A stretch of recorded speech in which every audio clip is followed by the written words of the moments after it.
Followers আছে কিন্তু view নেই, অরিজিনাল ভিডিও পোস্ট করার পরও ভিউজ হচ্ছে না। এই সমস্যার সমাধান বলবো এই ভিডিওতে।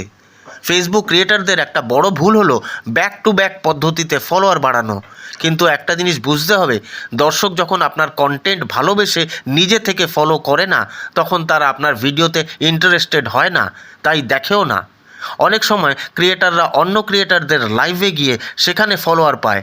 এই ফলোয়াররা প্রায় সকলেই নিজেরাও ক্রিয়েটার এবং অন্যের ভিডিও বেশিক্ষণ দেখার মতো সময় তাদের কাছে থাকে না।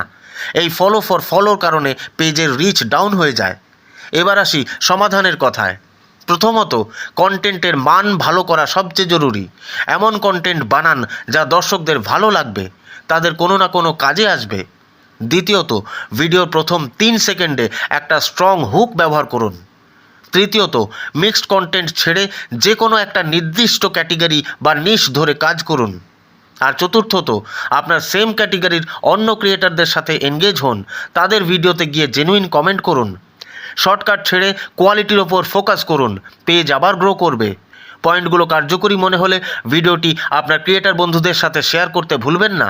ফেসবুক ক্রিয়েটারদের জন্য এমন সব দরকারি টিপস নিয়মিত পেতে যুক্ত থাকুন ভাইব্রেন্ট কৌশিকের সাথে। ধন্যবাদ।